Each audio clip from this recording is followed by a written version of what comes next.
Hello, my name is Mark. So I'm doing my refutation on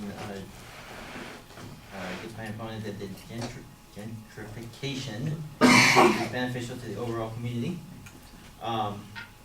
So my advocate mentioned that there was one of the claims is that gentrification.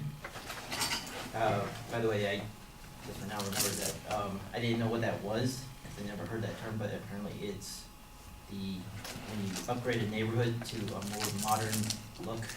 So instead of looking like it's a bunch of rundown buildings, now it's a little bit more, looks more modern, so it doesn't look as old, I guess.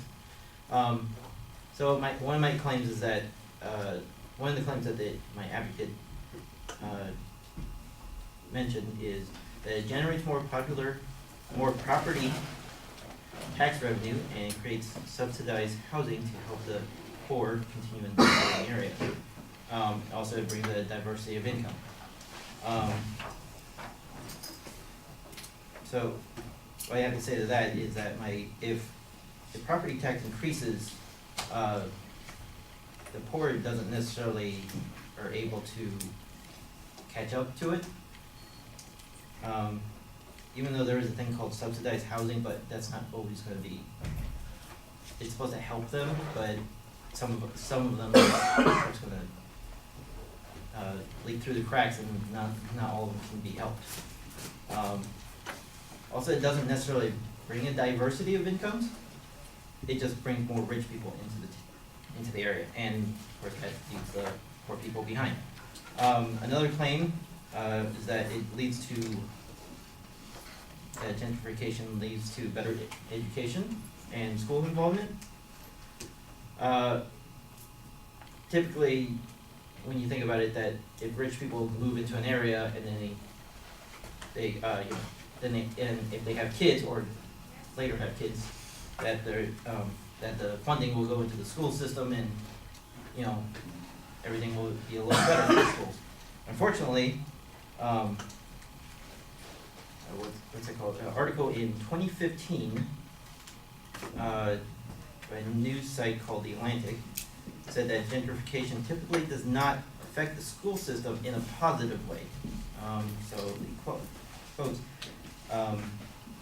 newcomers tend to send their kids outside the local school system, often to private or charter schools. So the public school system doesn't benefit at all, really, which is the majority of people.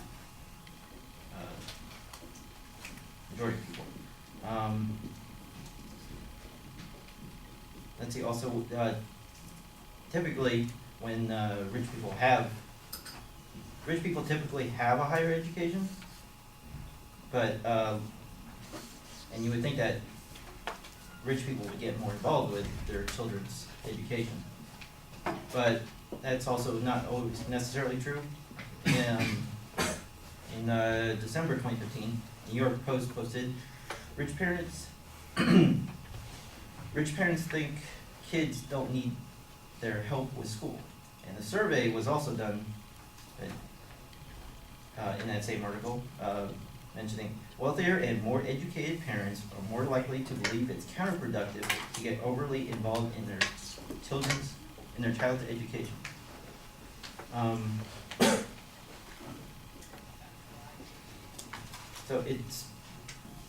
So in other words, they think that if they're rich, they don't really need to watch their kids when it comes to their education. Or if you want to simplify it, more money, more negligence. See, another and the last claim that gentrification does is that it reduces crime. It doesn't necessarily reduce crime, it just kind of you don't perceive it as much, you don't see it as much. So there's a news site called The Vice, posted also in December 2015. It states, dealers in places that were being, drug dealers in places that were being gentrified had to make more of an effort to conceal their activities. Like one example would be that instead of like doing their drug deals in an alleyway, they would just have to like go inside of a building somewhere. And so in conclusion, gentrification might, it does make changes in the neighborhood, but it's not always positive changes. Or ideal changes, like less perceived crime, more ignorant parents, and funding going to the wrong places. And that's it.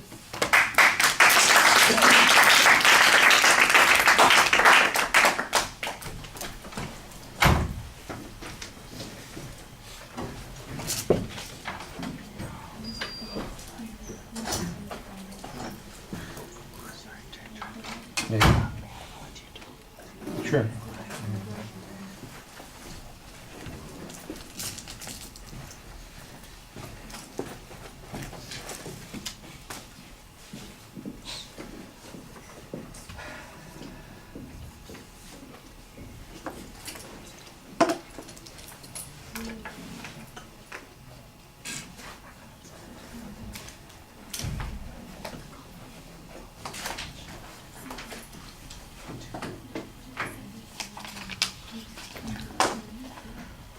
All right, you identify the claim very clearly. There's a partial layout of what the advocate's points are going to be, although mostly you kind of just defined for us what gentrification is the lead in there.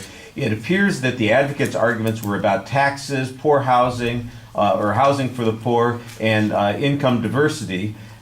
So I'm expecting responses on that. On the tax issue, I basically didn't get any discussion except that property taxes are likely to go up. And your argument is that that's not necessarily going to benefit the poor. And there's some assertions about their inability to pay here. And then you also make a challenge on whether or not there would be adequate housing subsidies in order to benefit the poor, which I thought was going to be the second point in the speech, but it appears like it's being put into this first point here. And that's an assertion on your part. There's not any information or examples that you can point to that shows where that has been the case. That would, I think, be a better response. And there's not really a discussion of what the advocate's evidence on this point was. So you make it a counterclaim, but you haven't responded to the argument that they presented, the proof that they have, and you haven't provided any proof for your counterclaim. So I think that's a little bit problematic. I think there is a little bit of analysis as to who might benefit in these areas, and it's logical about who's going to be able to move in and afford those kinds of things. I think that there's a reasonable inference that you're making there, but the proof on some of the other points is also a little problematic. The education issue, I'm not exactly sure where this is supposed to fit, since the advocates' arguments were about taxes, housing, and income diversity. I guess it applies to the general diversity issue that's being presented. Maybe the advocate mentioned something about benefits to local schools. This is the place where you have the clearest counterpoints and counterclaims on those issues. There's not really a lot of discussion about what the advocate's argument was on this point, but you had two very good counterclaims that suggest that the people who are coming in are less likely to have an impact on the schools in a positive way because they send their kids someplace else. You move into a bad neighborhood because they've renovated some building and made it a fancy loft. Well, that's great, and you now live in this clever place that's in the middle of a bad school system. You don't send your kids to the bad school. I understand that kind of thing, and that makes sense. And you had a piece of information that suggested that that's, in fact, what happens. Then there was also an argument that says that the schools were not likely to improve because of parental involvement. I'm not sure if that's the premise of the advocate's argument. If it is the premise of the advocate's argument, you've got a good response here. But I'm not exactly sure that, I think part of the argument was that if there's an increased tax base, then the schools will get more money. And that was the argument, and I'm not sure that you really have much of a point that addresses that.